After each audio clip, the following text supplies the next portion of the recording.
ब्रह्मा, विष्णु और महेश को ही सर्वोत्तम और स्वयंभू मान जाता है। क्या ब्रह्मा, विष्णु और महेश का कोई पिता नहीं है? वेदों में लिखा है कि जो जन्मा या प्रकट है वह ईश्वर नहीं हो सकता। ईश्वर अजन्मा, अप्रकट और निराकार है। शिवपुराण के अनुसार उस अविनाशी परब्रह्म काल ने कुछ काल के बाद द्वितीय की इच्छा प्रकट की। उसके भीतर एक से अनेक होने का संकल्प उदित हुआ। तब उस निराकार परमात्मा ने अपनी लीला शक्ति से आकार की कल्पना की, जो मूर्तिरहित परम ब्रह्म है। परम ब्रह्म अर्थात एकाक्षर ब्रह्म, परम अक्षर ब्रह्म, वह परम ब्रह्म भगवान सदाशिव है। एकांकी रहकर स्वेच्छा से सभी ओर विहार करने वाले उस सदाशिव ने अपने विग्रह शरीर से शक्ति की सृष्टि की, जो उनके अपने श्रेयन से कभी अलग होने वाली नहीं थी।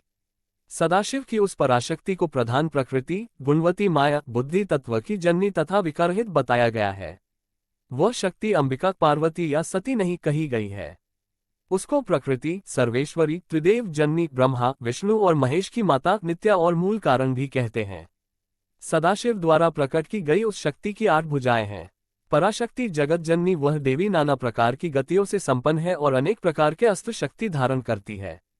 एकांकिनी होने पर भी वह माया शक्ति संयोगवशात अनेक हो जाती है। उस कालरूप सदाशिव की अर्धांगिनी है, जिसे जगदम्बा भी कहते हैं। माता सरस्वती का परिचय, ब्रह्मा की पत्नी का नाम सावित्री देवी है। ब्रह्मा ने एक और स्त्री से विवाह किया था जिसका नाम गायत्री है। जाट इतिहास की मान्यता अनुसार यह गायत्री देवी राजस्थान के पुष्कर की रहने वाली थी, जो वेद ज्ञान में पारंगत होने के कारण विख्यात थी। पुष्कर में ब्रह्मा जी को एक यज्ञ करना था और उस वक्त उनकी पत्नी सावित्री उनके साथ नहीं थी, तो उन्होंने गायत्री से विवाह कर यज्ञ संपन्न किया। लेकिन बाद में जब सावित्री को पता चला तो उन्होंने ब्रह्मा जी को शाप दे दिया था। पुराणों में सरस्वती के बारे में भिन्न भिन्न मत मिलते हैं। एक मान्यता अनुसार ब्रह्मा ने उन्हें अपने मुख से प्रकट किया था। एक अन्य पौराणिक उल्लेख अनुसार देवी महालक्ष्मी, लक्ष्मी नहीं से जो उनका सत्व प्रधान रूप उत्पन्न हुआ, देवी का वही रूप सरस्वती कहलाया। देवी सरस्वती का वर्ण श्वेत है। ब्रह्मा के कई पुत्र और पुत्रियां थे। सरस्वती देवी को शारदा, शत्रुपा, वाणी, वाग्देवी, वागेश्वरी और भारती भी कहा जाता है। हिंदू धर्म के 2 ग्रंथों सरस्वती पुराण और मत्स्य पुराण में सृष्टि के रचयिता ब्रह्मा का अपनी ही बेटी सरस्वती से विवाह करने का प्रसंग है, जिसके फलस्वरूप इस धरती के प्रथम मानव मनु का जन्म हुआ। सरस्वती पुराण के अनुसार सृष्टि की रचना करते समय ब्रह्मा ने सीधे अपने वीर्य से सरस्वती को जन्म दिया था। इसलिए ऐसा कहा जाता है कि सरस्वती की कोई मां नहीं, केवल पिता ब्रह्मा थे। स्वयं ब्रह्मा भी सरस्वती के आकर्षण से खुद को बचाकर नहीं रख पाए और उन्हें अपनी अर्धांगिनी बनाने पर विचार करने लगे।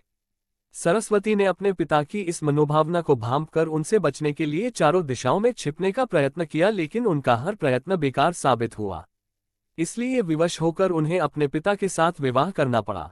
ब्रह्मा और सरस्वती करीब 100 वर्षों तक एक जंगल में पति पत्नी की तरह रहे। इन दोनों का एक पुत्र भी हुआ, जिसका नाम रखा गया था स्वयंभू मनु। मत्स्य पुराण में ये कथा थोड़ी सी भिन्न है। मत्स्य पुराण अनुसार ब्रह्मा के 5 सिर थे। कालांतर में उनका 5वां सिर काल भैरव ने काट दिया था। कहा जाता है जब ब्रह्मा ने सृष्टि की रचना की तो वह इस समस्त ब्रह्मांड में अकेले थे। ऐसे में उन्होंने अपने मुख से सरस्वती, सांध्य, ब्राह्मी को उत्पन्न किया। ब्रह्मा अपनी ही बनाई हुई रचना सरस्वती के प्रति आकर्षित होने लगे और लगातार उन पर अपनी दृष्टि डाले रखते थे। ब्रह्मा की दृष्टि से बचने के लिए सरस्वती चारों दिशाओं में छिपती रही, लेकिन वह उनसे नहीं बच पाई। इसलिए सरस्वती आकाश में जाकर छिप गईं, लेकिन अपने 5वें सिर से ब्रह्मा ने उन्हें आकाश में भी खोज निकाला और उनसे सृष्टि की रचना में सहयोग करने का निवेदन किया। सरस्वती से विवाह करने के पश्चात सर्वप्रथम स्वयंभू मनु को जन्म दिया। ब्रह्मा और सरस्वती की यह संतान मनु को पृथ्वी पर जन्म लेने वाला पहला मानव कहा जाता है।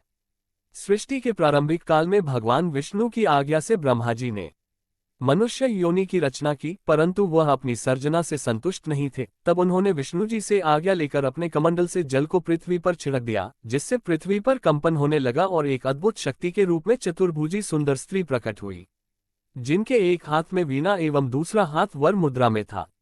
वहीं अन्य दोनों हाथों में पुस्तक एवं माला थी। जब इस देवी ने वीणा का मधुर नाद किया तो संसार के समस्त जीव जंतुओं को वाणी प्राप्त हो गई। तब ब्रह्मा जी ने उस देवी को वाणी की देवी सरस्वती कहा। सरस्वती को बागीश्वरी, भगवती, शारदा, वीणावादनी और वाग्देवी सहित अनेक नामों से पूजा जाता है। संगीत की उत्पत्ति करने के कारण वह संगीत की देवी भी हैं। वसंत पंचमी के दिन को इनके जन्मोत्सव के रूप में भी मनाते हैं। ऋषि भृगु की पुत्री माता लक्ष्मी थी।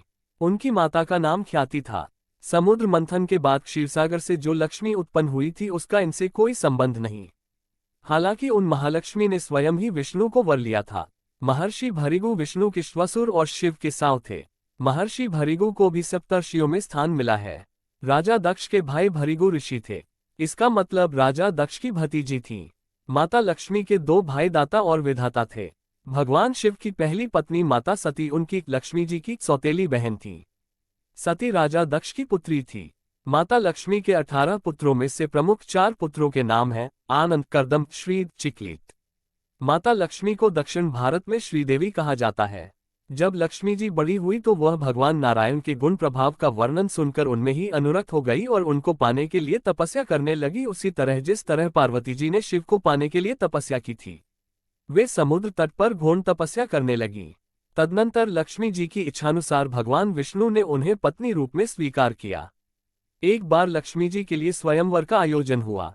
माता लक्ष्मी पहले ही मन विष्णु जी को पति रूप में स्वीकार कर चुकी थी, लेकिन नारद मुनि भी लक्ष्मी जी से विवाह करना चाहते थे। नारद जी ने सोचा कि यह राजकुमारी हरि रूप पाकर ही उनका वरण करेगी। तब नारद जी विष्णु भगवान के पास हरि के समान सुंदर रूप मांगने पहुंच गए। विष्णु भगवान ने नारद की इच्छा के अनुसार उन्हें हरि रूप दे दिया। हरि रूप लेकर जब नारद राजकुमारी के स्वयंवर में पहुंचे तो उन्हें विश्वास था कि राजकुमारी उन्हें ही वरमाला पहनाएगी, लेकिन ऐसा नहीं हुआ। राजकुमारी ने नारद को छोड़कर भगवान विष्णु के गले में वरमाला डाल दी। नारद वहां से उदास होकर लौट रहे थे तो रास्ते में एक जलाशय में अपना चेहरा देखा। अपने चेहरे को देखकर नारद हैरान रह गए, क्योंकि उनका चेहरा बंदर जैसा लग रहा था। हरि का एक अर्थ विष्णु होता है और एक वानर होता है। भगवान विष्णु ने नारद को वानर रूप दे दिया था। नारद समझ गए कि भगवान विष्णु ने उनके साथ छल किया। उनको भगवान पर बड़ा क्रोध आया। नारद सीधा बैकुंठ पहुंचे और आवेश में आकर भगवान को श्राप दे दिया कि आपको मनुष्य रूप में जन्म लेकर पृथ्वी पर जाना होगा। जिस तरह मुझे स्त्री का वियोग सहना पड़ा है, उसी प्रकार आपको भी वियोग सहना होगा। इसलिए राम और सीता के रूप में जन्म लेकर विष्णु और देवी लक्ष्मी को वियोग सहना पड़ा। समुद्र मंथन से उत्पन्न लक्ष्मी को कमला कहते हैं, जो 10 महाविद्याओं में से अंतिम महाविद्या है। देवी कमला जगत पालन करता भगवान विष्णु की पत्नी है।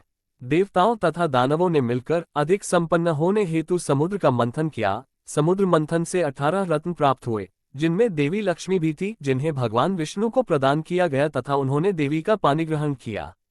देवी का घनिष्ठ संबंध देवराज इंद्र तथा कुबेर से है। इंद्र देवताओं तथा स्वर्ग के राजा हैं तथा कुबेर देवताओं के खजाने के रक्षक के पद पर आसीन है। देवी लक्ष्मी ही इंद्र तथा कुबेर को इस प्रकार का वैभव, राजसी सत्ता प्रदान करती है।